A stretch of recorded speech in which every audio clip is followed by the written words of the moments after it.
Jesus said to his disciples, "The kingdom of heaven is like a treasure buried in a field, which a person finds and hides again, and out of joy goes and sells all that he has and buys that field. Again, the kingdom of heaven is like a merchant searching for fine pearls. When he finds a pearl of great price, he goes and sells all that he has and buys it. Again, the kingdom of heaven is like a net thrown into the sea, which collect fish of every kind.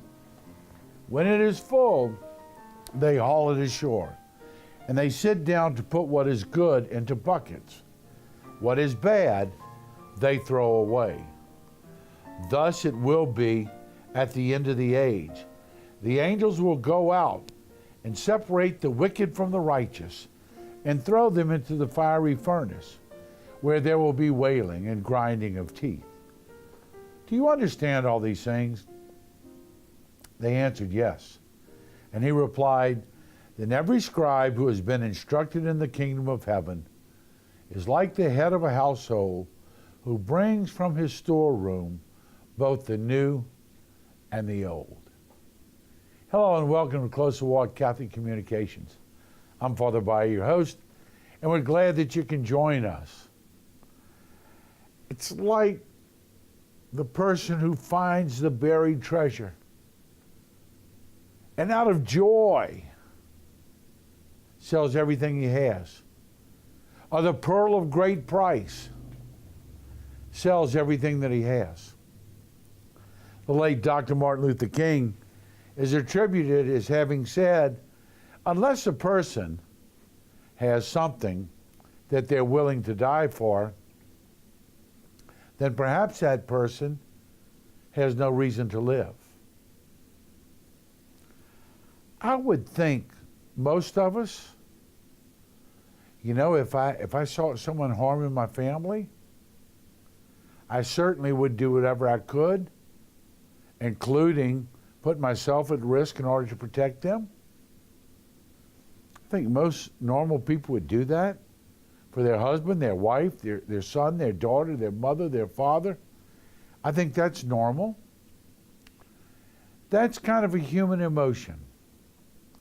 The question is what is it that I have in my life that's become so important that I'm willing to put everything else aside in order to achieve that? The invitation is to a life well lived, but a valued life of something that's important. We read in the lives of the saints that people lived and died trying to defend a certain heresy about the church. People said Jesus wasn't divine, or Mary was just the mother of Jesus and not the mother of God. We've had heresies and people have died defending aspects of the truth, all of which become part of that creed when after the sermon we say, "I believe in God, the Father Almighty." That definition, people have lived and died for that. What about the faith? There are aspects of our faith, and I'm not talking about, please understand, I'm not talking about getting in so-called religious arguments. And notice I call them religious, and I refuse to call them theological, because most of these arguments that you have with people at work are not based on theology. They're based on perceptions or feelings. The theological differences, and if you end up having this big argument, that this church believes that, your church believes that, and you're wrong because of this, and you're wrong because of that, and I can't see all those. It's not what I'm talking about. But I just read a report today about one of the favorite targets in the Middle East are the Coptic Christians. Those were the ones when we saw that horrible image on television of the 21 men on the beach and that simultaneous slitting the throats? I really want you to think about that. I want you to think, and God forbid, we ever find ourselves in a situation like that. But you know what? There are many, many areas of the world where because of their faith, people are being slaughtered. That's real. And then I'd like for us to examine how we view our faith and how we approach it. And if you think there's commitment, try changing the mass times in your parish. You have never heard so much to do because it's inconvenient. And I'm not going to be able to get donuts after 11 o'clock. Whatever. My dinner will never be ready if I have to wait until then to go to church. I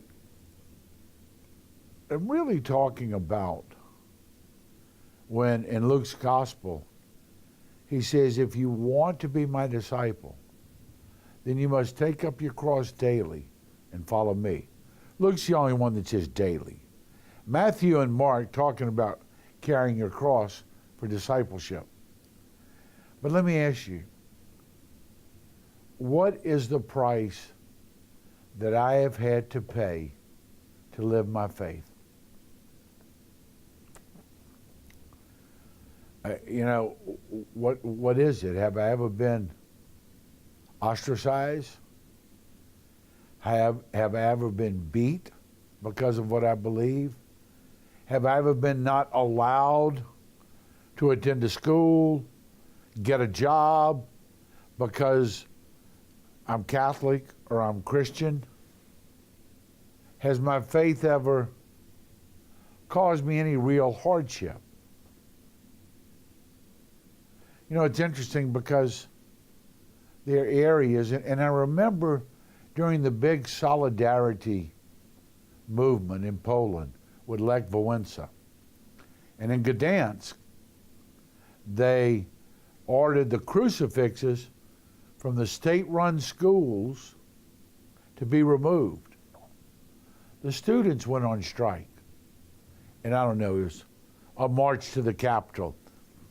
It was over 100 miles, I'm not sure. But they marched and demanded the crucifixes be put back in the classroom.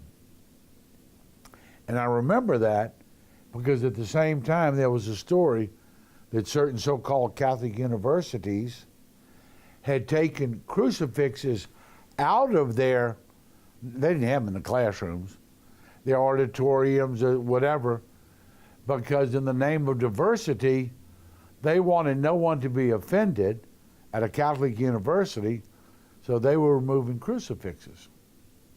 And so the question becomes, are any of the pearls of great price in our life in the defense of our faith? And how many of us look at our faith and say, this is something that not only do I have to defend, but I have to protect, I have to promote, and I have to make sure I pass it on to the next generation. You know, one of the things that I think we see, and this has been an issue with the whole immigrant thing. We have a lot of our border states that have people coming over the border, and they're willing to work. They're willing to work. Because back where they come from, they don't get a check from the government. They don't get free food and free diapers and free milk. They don't get all that stuff. And so they come here because someone's going to actually pay them money And if they work 10, 12, 16-hour days, they're excited because they get to work and they get to be able to provide for people that they love. Okay? So there's a mentality there. And why there's so many jobs available? Because there are a lot of jobs that people don't want to take because they'll make more money not working. Okay? But the people who've had to fight to survive, they appreciate it more deeply. I'm not trying to get into the whole immigration debate. I'm trying to make us realize that the things that we've had to fight for, the things that we've had to protect, the things that we've had to defend become much more important to us than the things that cause us no sacrifice, no price, no difficulties. And so it is with faith in our country. We see it pretty much as a matter of convenience. And very few see it as a matter of conviction. It's a convenience. I can come and go as I want. I can join as many churches as I want. I can follow whatever rules I want to follow. I can make up my own rule. I can do all that. You go to areas of the world where people are not allowed to freely practice their faith. It's amazing. It's amazing how willing they are to make sacrifice, come to odd locations, all hours of the day or the night. Heck, if the air conditioner breaks, people are not coming to church. If the pew's uncomfortable, people are not coming to church. If the priest is from a different culture and doesn't speak the language well, people are not coming to church. And it's that whole approach to God and faith as a matter of convenience or as a matter of conviction. To me, one of the, I think, great examples I've seen, and I've had a number of people who had near-death experiences. Either they came very, very close to dying, they thought they were going to die, and whatever. They were brought back to life, or they, didn't die and they increasingly got healthy. And all of a sudden they come back. And they realize everything that they had, they've taken advantage of. So their relationship with their spouse is very different. Their relationship with their children is very different. Their relationship with their God is very different. Why? Because they almost lost something they had taken for granted, and in reality had not taken good care of because it had always been there and they thought it would always be there. And in the midst of almost losing it, they almost lost it. And I think our pearl of great price, we have so many opportunities in our faith, we don't appreciate any of them. Let's hope we get to that point where our relationship with God is not only something we live with, but something we're willing to die for. Stay with us. We'll be back in a moment. Hi, I'm Father Jeff Bae from Closer Walk Catholic Communications. Thank you for being here today, and a special thanks for the support that you give us. First of all, your prayerful support we so desperately need, and also your financial support. We are donor-driven, and that is what keeps us on the air today. As you well know, the truth is in great demand and in very short supply, and mainstream media is not going to bring you the truth of the Gospels of our Lord Jesus Christ because that's not socially acceptable and it's not politically correct.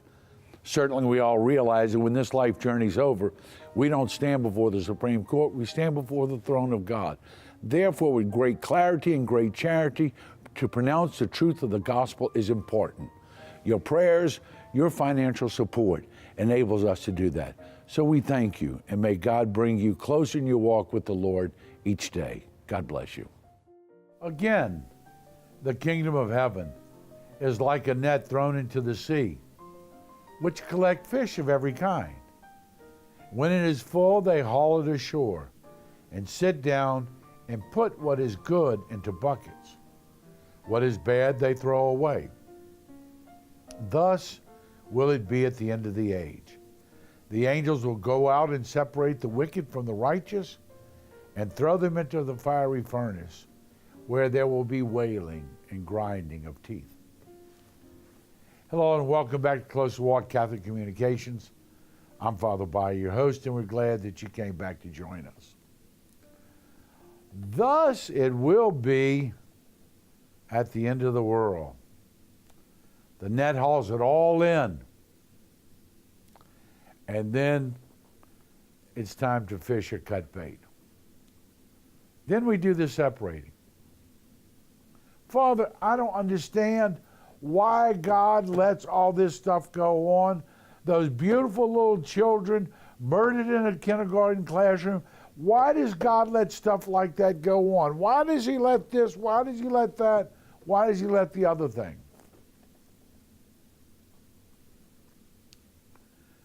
That's why we're here. There are a couple things that I think we really need to understand.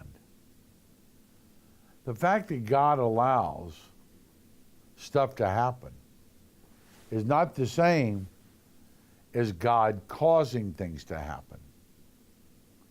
And when things do happen, we think we need to blame God, because if he's so loving and so wonderful, how can he let a child suffer like this? How can he let someone that good go through all that? How can someone have to be born in a situation like that? Certainly God ought to come down and he ought to change it. With the exception of weather, everything else is part of original sin. That apple wasn't that good. Not what I'm talking about. Original sin reminds us that evil, or turning away from God, was introduced into the world. Whatever type of fruit it was, whether it's a fruit or not. The point of the story of Adam and Eve is to say there was a point where God provided and gave us all that we could ever want. The only thing he did was ask of us that we not do this one thing. Mankind chose his will over the will of God. Thus, sin comes into the world. Thus, sin continues in the world. To be very honest, and to look at ourselves and say, you know what? I'm capable of tremendous good. I'm also capable of tremendous evil. Now, there are times where just these crazy thoughts and you go, oh my gosh. But I think the more you see things in the world and you go, how does someone do that? And you think, could you ever do that? What would be a situation? You know, that sort of thing. We're capable of tremendous good, and we're capable of tremendous evil. And that's why we're here. It's called free will.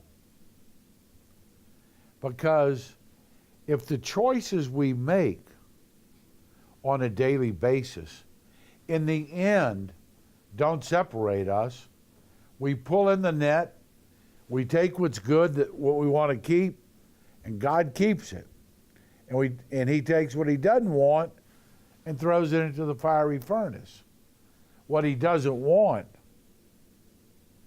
is he doesn't want people who have rejected him and turned away from him all their life. Is he merciful and compassionate? Absolutely. But we come back and we seek his mercy and we seek his compassion.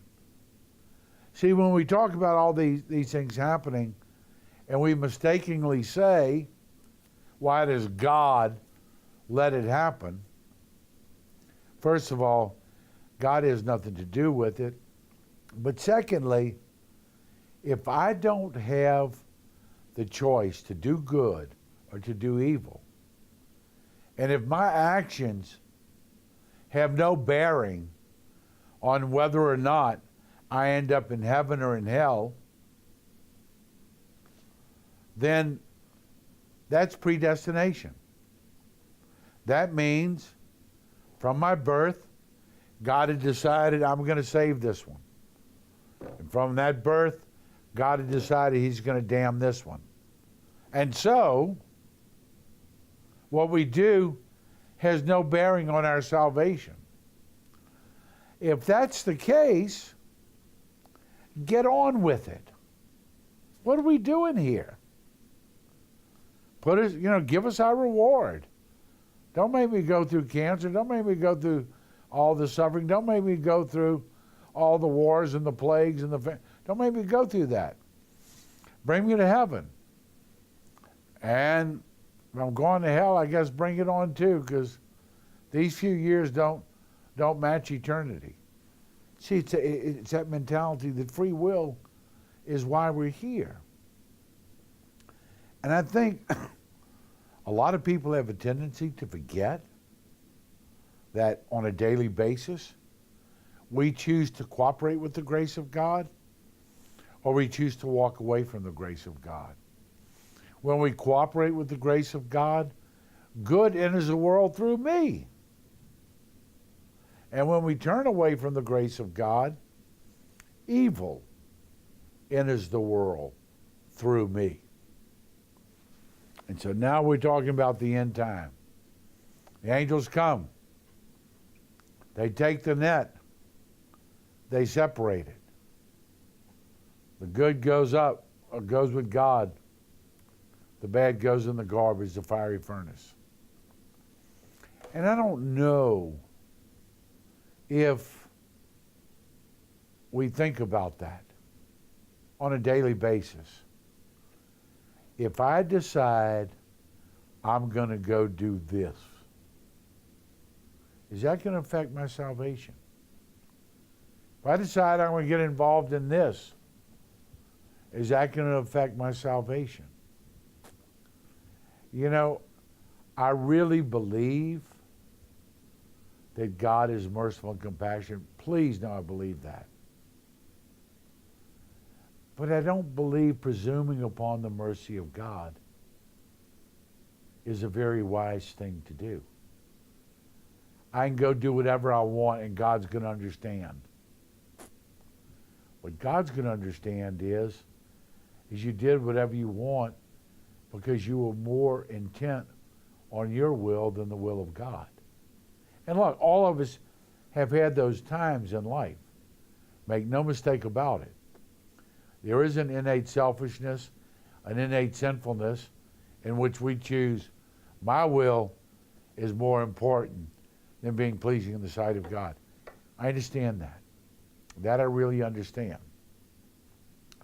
But when we make a lifestyle pattern that my being happy is all that really matters, and the law of God does not influence the choices that I make or the way that I live my life, because it's just not that important to me as to whether or not God is happy with me.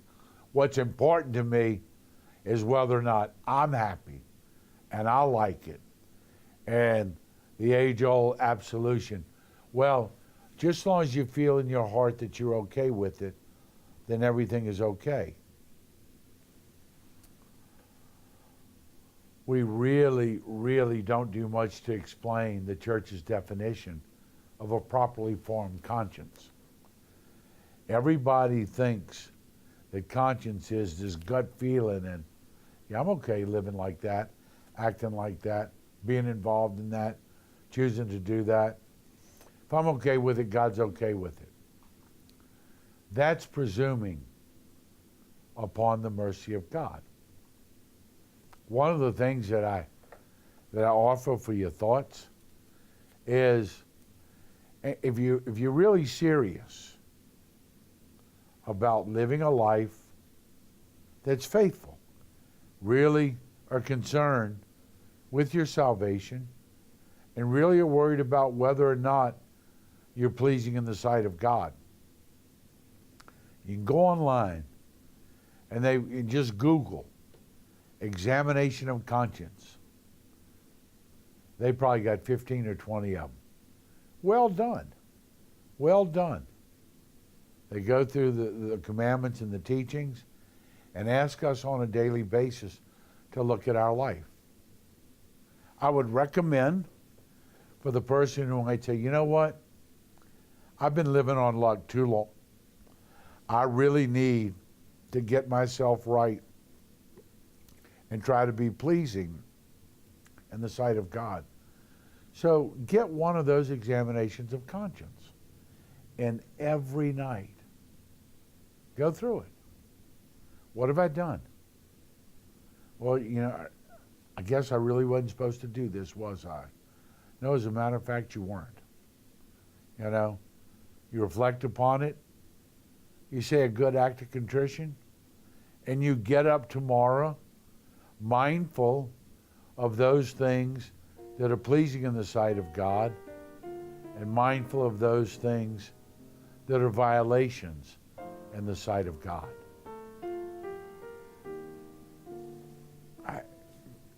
It's really amazing that whole question of salvation for a lot of people usually comes on their deathbed. And trust me, at that moment, true contrition, true desire to be pleasing in the sight of God, God gets it. God does it. God loves you. But guess what? Not every one of us is going to have the luxury of having a disease that we know will be dead in 6 months, and all we need to do is be pleasing in the sight of God. Any one of us, at any time, for no good reason, and then we're out of time. Please don't be caught short. Please don't think salvation is a matter of opinion. It's a matter of being faithful and making the right choices. We thank you for being with us. May each day bring you close in your walk with the Lord. God bless you.